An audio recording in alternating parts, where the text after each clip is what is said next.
आपने कहा था बांग्लादेशी मुसलमानों के यहाँ से हटाएंगे, जहाँ जहाँ मिलेंगे वहाँ से हटाएंगे, पाकिस्तान के हो या बांग्लादेश के हो। आप उनको बंबई या महाराष्ट्र से निकालेंगे या देश से निकालने की बात करते हैं? देश को कैसे निकाले, हमारे यहाँ से हम निकालेंगे, उसको छोड़ देंगे उनके बॉर्डर तक, और यहाँ राजस्थान के बॉर्डर्स थे, चाहे तो पाकिस्तान में जाओ मगर यहाँ नहीं, क्योंकि वो इस्लाम का ये है, ये देश है, जाओ वहाँ जाके नमाज पढ़ो आराम से।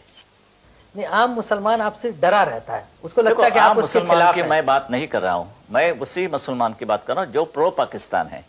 मुसलमानों की एक और बात से तकलीफ हुई जब बाबरी मस्जिद गिरने के बाद आपने कहा कि इसे मैंने गिरवाया। मानो कि भाई बाबरी मस्जिद गिराने के बाद इनको तकलीफ होती है, तो विस्फोट की बात क्या करें, कैसे करें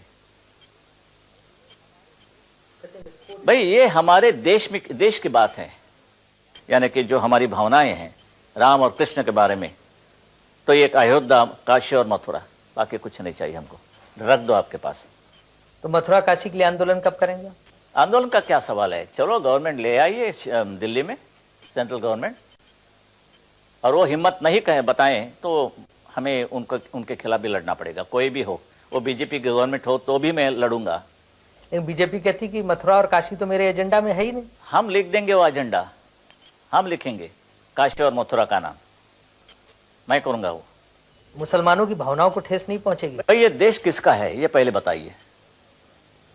मुसलमानों को पाकिस्तान मिल गया है, हमें हमारा जो बाकी बात रही वो हिंदुस्तान है, यहाँ के कोई कानून होते हैं, और क्या हम नहीं चले उस कानून के रास्ते से? तो महाराष्ट्र में तो आपकी सरकार है, आप हम तो यूनिफॉर्म कर रहे सिविल कोड लागू नहीं जरूर करेंगे, जरूर करेंगे, हम बकवास नहीं करें, कर रहे हैं बिल्कुल। यूनिफॉर्म सिविल कोड लागू करेंगे आप महाराष्ट्र में? बिल्कुल, it is in the interest of the nation. हम क्या बुरी कर रहे हैं, कोई सरकार तो कोई उखाड़ नहीं दे रहा है, तो पूरी ही करनी पड़ेगी। आप इतना फिट कैसे रहते हैं? मैं ना पैसा खाता हूँ ना अनाज खाता हूँ, मैं गालियाँ ज़्यादा खाता हूँ, तो फिट रहता हूँ। पूना में आपने पब्स बंद करवा दिए, क्या मुंबई में भी बंद करवाएंगे? मैंने नहीं कि, बात है इसे कि एक प्रोग्राम के बाद जब भी मैं गाड़ी में बैठ जा रहा था, उस वक्त गोपीनाथ मुंडे मुझे मिला, उन्होंने कहा कि बाला साहब अभी एक ऐसी खबर आई है कि यहाँ एक कोई पब्स चलते हैं, और वहाँ यानी कि ये जवान लड़के और लड़कियाँ नंगे नाच करते हैं, सिगरेट ये करते पीते हैं, ये वो गर्द के होती है, ब्राउन शुगर की, पता नहीं। मैंने जब ये देखा कि ये हमारी संस्कृति नहीं है, मेरे देश के खिलाफ है, देश के संस्कृति के खिलाफ, और मैं नहीं चाहता कि हमारे देश में कोई हिप्पी पैदा हो जाए, तो मैंने कहा कि ये आपके कोई निश्चित खबर हो, इन्फॉर्मेशन हो, तो बैन कर दो ये पब को। पीने पिलाने से तो कोई परहेज नहीं ना सरकार को? हम कोई विनोबा भावे और मोरारजी देसाई नहीं है। आप भी बियर पीते हैं? तो आदमी को कुछ ना कुछ तो ऐसी हैबिट होनी चाहिए कि लोग उनको कहेंगे कि आदमी है। मुझे वो लोग पसंद नहीं आते, बड़े बदमाश होते। क्या आप सिगरेट पीते हैं? नहीं नहीं मैं पीता नहीं। क्या आप शराब? नहीं नहीं मैं नहीं शराब। कोई आप पान भी? नहीं नहीं मैं पान नहीं खाता हूँ। ये सुपारी? नहीं सुपारी। साला क्यों जिंदा रहते हैं आप लोग? मैं इतना नहीं कि भाई चलो ये भी नहीं वो भी नहीं, शादी भी क्यों की, वो भी छोड़ दो। मेरा स्वभाव जैसे मेरे पिताजी थे वैसा मैं हूँ। जब आप आरएसएस में पहले थे तो आपको शिवसेना बनाने की जरूरत क्यों पड़ी? उस वक्त तो जब जो मैं बच्चा था उस वक्त तो पूरी कोई मालूमात नहीं थी मुझे कि वो आरएसएस क्या है। लेकिन आपको लगता है कि आरएसएस अपना उद्देश्य पूरा नहीं कर पा रही, उसमें कहीं कमी रह जा रही है, इसीलिए एक दूसरे संगठन की जरूरत पड़ी? मेरे में और आरएसएस में एक ही फ़र्क है, जैसे कि शिवसेना और आरएसएस में, कि मैं हिंदुओं में मिलिटेंसी चाहता हूँ, आनी चाहिए। ये लाठी काठी की बात नहीं हो सकती, यानी कि देश के हित के बारे में मैं बोल रहा हूँ। कोई दंगा फसाद करने का सवाल नहीं है, मगर देश की कोई हिफाजत होनी चाहिए। तो मैं हमेशा आगे का देखता हूँ, तो आगे मुझे ऐसा लगता है कि एक कोई यादव युद्ध आने वाला है, आएगा ही आएगा, सिविल वॉर।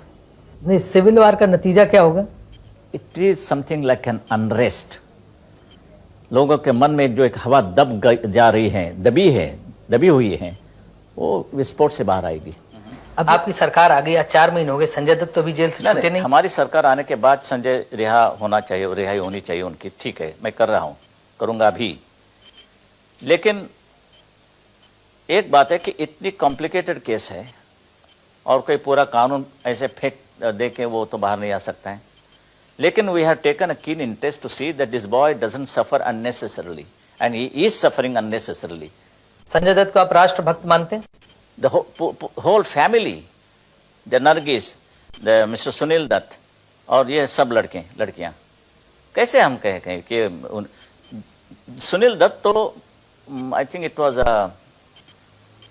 चाइना वॉर, उस सरहद पर गए थे, पाकिस्तान के सरहद पर गए थे, जवानों को उन्होंने एंटरटेनमेंट प्रोग्राम ये बताया किया। उसका बम विस्फोट किसी में कोई इन्वॉल्वमेंट बिल्कुल नहीं।